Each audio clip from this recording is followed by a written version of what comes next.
YS Jaganmohan Reddy గారికి కానీ వైఎస్ఆర్సీపీకి కానీ రాజధాని ప్రాంతం మీద మాట్లాడే ముందు నేను ఒక సలహా ఇవ్వదలిచా. ఇది ఉచిత సలహా, పెద్దగా ఉపయోగపడదు అని వాళ్ళు అనుకుంటారు కూడా, చాలామంది కూడా. మనమే చాలాసార్లు చెప్పుకుంటాం, ఉచిత సలహాలు ఇవ్వకండి, అడక్కముందే అని. కానీ ఇది రాజకీయ పరంగా ప్రాధాన్యత సంతరించుకున్న అంశం కాబట్టి, లేదంటే ప్రాధాన్యత సంతరింపబడినటువంటి అంశం కాబట్టి ఖచ్చితంగా దీని గురించి మాట్లాడుకోవాలి. క్యాపిటల్ రీజియన్లో జరుగుతున్న పనుల గురించి జగన్మోహన్ రెడ్డి గారికి అభ్యంతరం ఉంటే ఆ అభ్యంతరాన్ని వ్యక్తపరిచే విధానం వేరుగా ఉండాలి. లేకపోతే ఏమవుతుందంటే, ఆయన పార్టీకి ఎన్నికలలో తగిలినటువంటి ఎదురుదెబ్బ 2029 ఎన్నికల నాటికి తిరిగి సజీవంగా ఉంటుంది.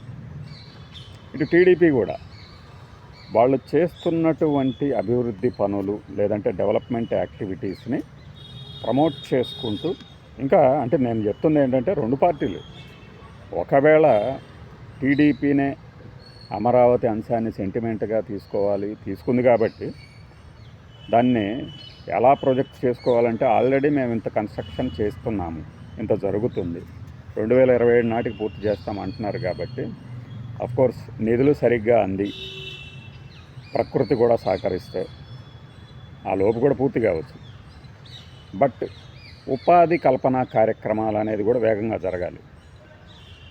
ఈ బైపాస్ రోడ్ని హైవేతో కనెక్ట్ చేస్తూ మొన్న ఒక రోడ్డు ఓపెన్ అయింది. ఆ సందర్భంగా ఆ చుట్టుపక్కల ప్రాంతాల గ్రామాలని మనం పరిశీలించిన తర్వాత ఖచ్చితంగా ఒక రెవెన్యూ మోడల్ ఏదో అక్కడ పురుడు పోసుకుంది అనిపిస్తుంది. దాని మీద ఫోకస్ పెట్టి ప్రతిదానికి వైఎస్ జగన్మోహన్ రెడ్డినే బూచిగా చూపిస్తూ, సాకుగా చూపిస్తూ, అదిగో జగన్మోహన్ రెడ్డి మళ్ళీ వస్తాడు, అతను వస్తే ఇవన్నీ ఆగిపోతాయి అని చెప్పడం వరకే పరిమితం కాకుండా ప్రొడక్టివ్ పనులు కనుక చేస్తూ ఉంటే బెటర్. ఇక మనం ముందు చెప్తున్నటువంటి జగన్మోహన్ రెడ్డి గారికి ఉచిత సలహా ఏంటంటే, ఇప్పుడు రాజధాని ప్రాంతంలో అవి ఎక్కడ కడుతున్నారు అనే దాని మీద శషబిషలు అనవసరం. ఇక ఏ ప్రాంతంలో కడుతున్నారు అనేది, ఫలానా ప్రాంతంలో రాజధానిని, లేదంటే రాజధాని నగరం కాదు, ప్రభుత్వానికి సంబంధించిన కొన్ని నిర్మాణాలు, అలానే కొంత ఒక ఐకానిక్ టవర్, లేదంటే ఆ ప్రాంతానికి వన్నె తెచ్చే కొన్ని నిర్మాణాలని చేస్తున్నప్పుడు వాటికి సంబంధించిన ఇక మార్పు అనేది జరగదు. వీలైతే వైఎస్ఆర్సీపీ ఏం చేస్తుంది, వాటి మీద విమర్శలు మాత్రమే చేయగలదు. కానీ ఆ విమర్శలు చేయడంలో ఔచిత్యం కనుక లోపిస్తే ఏమవుతుందంటే, మీరు ఈ ప్రాంతానికి మొత్తానికి వ్యతిరేకులుగా ముద్ర పడతారు. ఇప్పటికే మీ మీద ముద్ర వేశారు, వైఎస్ఆర్సీపీ మీద ఆ ముద్ర పడింది. అనాలోచితంగా ఏదైనా కామెంట్ చేసే ముందు ఇది అంటే వాళ్ళు చేస్తున్న విమర్శలో నిజం ఉంది అని జగన్మోహన్ రెడ్డి భావించవచ్చు, ఆయన వరకు ఆయన భావించవచ్చు, ఆయన పార్టీ కూడా.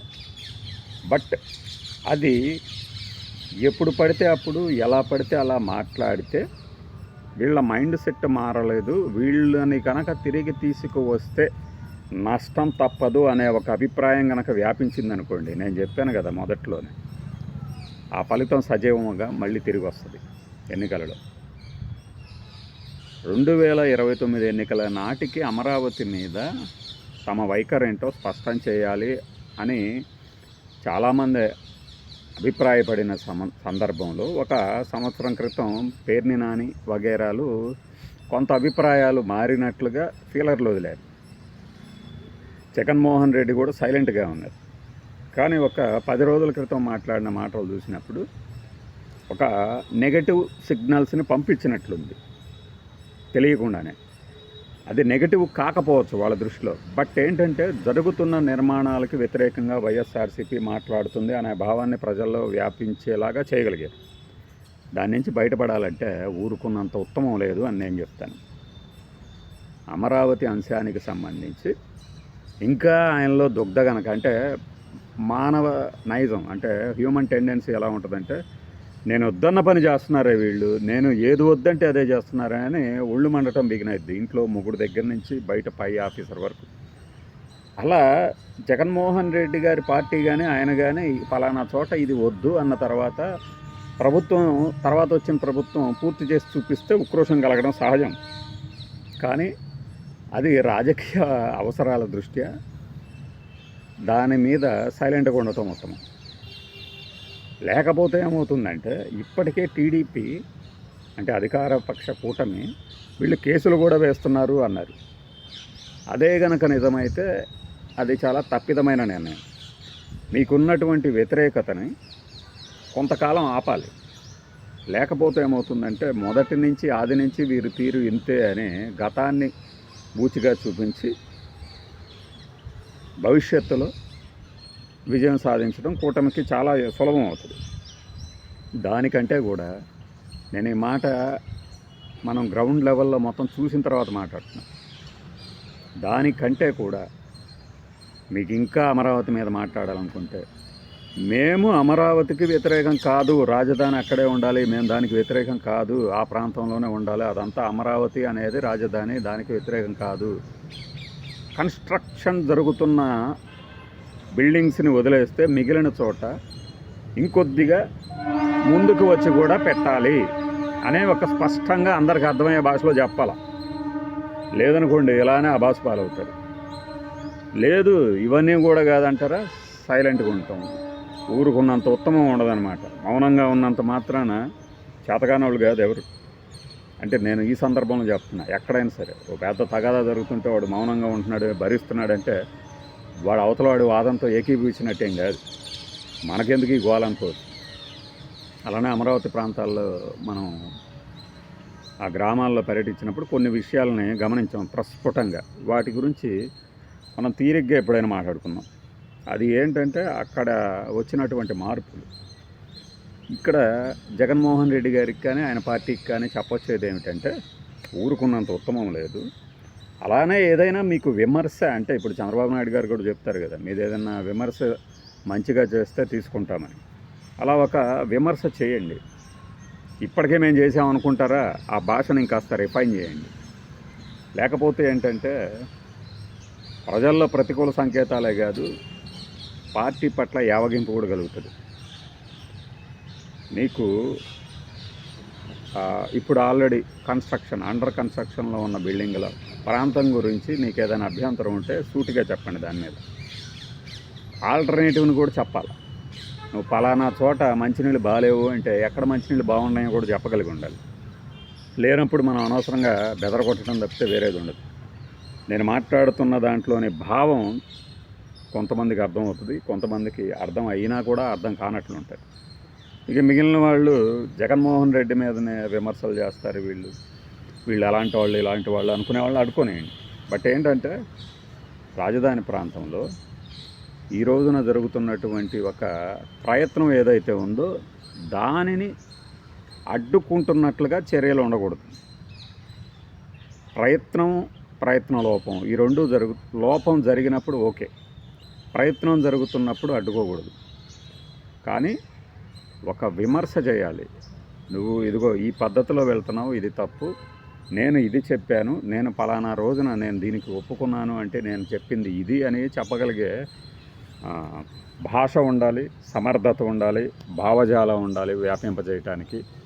అవన్నీ లేనప్పుడు అనవసరంగా రగడ చేయకూడదు. ఎందుకు అంటే నిధుల లేమితో ఉన్న రాష్ట్రంలో ఒక ప్రయత్నం జరుగుతుంటే దాన్ని అడ్డుకుంటున్నారు అనే విమర్శని మోయటం ఎంత నష్టం అనేది పార్టీల అధినేతలకు తెలియదు. కొంతమందికి తెలిసినప్పుడు సైలెంట్గా ఉంటుంది. కొంతమంది మొండిగా వెళ్తూ మొండిగా ఉండటమే ఇది ప్లస్ పాయింట్ అని జనాల చేత చప్పట్లు కొట్టించుకోవటంలో వాళ్ళు చేస్తున్న నష్టము పార్టీకి కానీ కార్యకర్తలకు కానీ రాష్ట్రాలకు కానీ ఏ పార్టీ అయినా సరే అంతా ఇంత కాదు. కానీ జగన్మోహన్ రెడ్డి దగ్గర వివేచన ఉన్నది కొన్ని విషయాల్లో. సపోజ్ ఇప్పుడు మనకి మహిళలకి ఉచితంగా బస్సు ప్రయాణం అనేది ఆయన ఇవ్వగలిగి ఉండి కూడా ఆ రోజున ఇవ్వాల. ఎందుకనేది అర్థం కాదు. ఎందుకంటే ఆర్టీసీనే ఫ్రీ బస్ మనకి గవర్నమెంట్లో కలిపేసిన ఆయనకి అదో పెద్ద విషయం కాదు.